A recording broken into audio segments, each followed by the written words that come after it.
This is Michael Pepper for MMABay.co.uk in association with FightDentist.com with former UFC light heavyweight champion, the Huntington Beach bad boy, Tito Ortiz. Right on. So the Huntington Beach bad boys back in the UFC, how did that come about?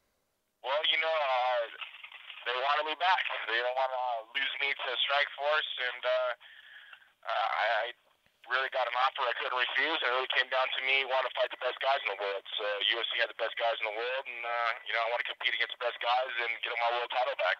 Not fight second-rate guys. I want to fight the best in the world, and UFC had those guys.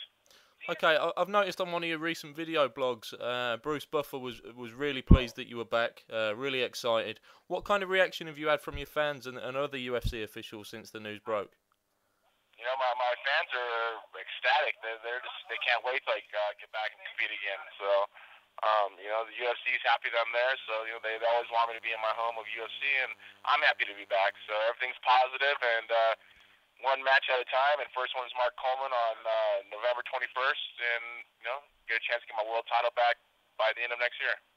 Okay, you've had a back injury that's seriously affected you before you took time out. Is that 100% cleared up now? And can we expect to see a bigger, better and badder Tito Ortiz when you return to the octagon? Of course. The last 6 years I've been going to my back problem. Now that I got it fixed, I am 100%. Doctor cleared me and ready to go. So I've been training really hard for the last 6 weeks and wrestling again. And, I'm really, really excited to be back in the UFC at 100% because now I can start crushing guys' faces. Okay, how's the training going for the fight, and are you having to have a slightly longer training camp being as you've had so much time away? Yeah, this will be about almost 4 months training camp. I'll be up in Big Bear for 8 weeks, starting at the end of September. But I've been in training already for the last month and a half, and it's just getting my timing down. But I'm excited, man. I'm excited to compete and not have any problems with training. And with my back, it's always been a big problem for the last 6 years. So now that I have no more problems, I feel sorry for some of these light heavyweights.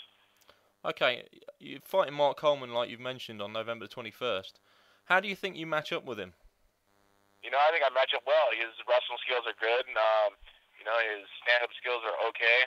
His ground skills and jiu-jitsu-wise, I don't think they're that good. But, he's a guy who has to prove everything. Being a former heavyweight world champ, I have my hands full. I could have got an easier fight, but I think this fight will be exciting, and fans will be dying to see it. Now, we interviewed Mark Coleman a couple of weeks back, and he said he wasn't going to be used as a stepping stone by you. Have you got anything to say about that? Well, I guess November 21st, we'll see what stone's being stepped on, and my hand's going to be raised, I know 100%, and I know Coleman's going to come 100%. I know he's going to come as the champion he is, and I'm excited for a really exciting fight and be pressed during the match. So I'm willing for hell, I think. Okay, you also said in another recent video blog that you were going to finish him in the second round, and you were looking forward to retiring Mark Coleman. Do you stand by those comments? Of course, 100%. Once I say something, I stand by it for sure. I know it's going to be a tough fight. Let's see if Mark can prove me wrong. But I'm just one of those guys who always like to prove people wrong themselves, and I got my hands full. But I'm excited, man. It's just nice to be 100%, so I'm excited just to see what happens the first 10 seconds of the match. Some people might compare Mark Coleman's stage of his career to the stage of the career that Ken Shamrock was in when you fought him previously. Is that the kind of statement that you're looking to make on November the 21st? Is that the kind of dominant performance you're looking to put in? Well, I would like to make that dominant performance, but, Mark Coleman is 2 times the fighter of Ken Shamrock ever was, just because of his wrestling ability. Wrestlers are some of the toughest fighters in the world, and I think my hands will be a little more full with Mark Coleman than I did with Ken Shamrock. So I think this is going to be a tough, grueling fight for the first round and a half, and look for lights out after that. Okay, now Chuck Liddell's obviously gone off doing a little bit of dancing. He's made a few comments before he left to start the show, saying that you perhaps needed to get a couple of wins under your belt before he even considered fighting you if you were to be his last fight in the octagon. Have you got anything to say about that? That's kind of funny. I think he needs to get a couple wins under his belt also. I think he's been knocked out 4 of his last 5 fights. So I've never been knocked out unconscious in any of my fights in my whole career in the last 13 years. So for him to say those words, it's kind of like calling the kettle black. But, it is what it is. Chuck Liddell's career's done. He's going back to Dancing with the Stars, going to Dancing with the Stars, and, hopefully he can dance better than he can fight. Is that a fight you would like to see happen if Chuck returned to the octagon? Love to do it. Love to do it. Anytime would be awesome. You can see the result happening completely differently this time? 100%. I'm a totally different fighter. People gotta understand I had back problems when me and Chuck Liddell fought the 2 times, and now that my back don't hurt and I have no problems at all, it would be a totally different fight, different aggressiveness, and, just a different fight all around. Okay, you've come the closest to beating current UFC light heavyweight champion Lyoto Machida. Nobody else has been able to, solve the mystery, and you came very close at the end of the 3rd round. Is that also a rematch you'd like to see happen, with or without the title on the line? Well, I think no matter what, I gotta think one match at a time right now.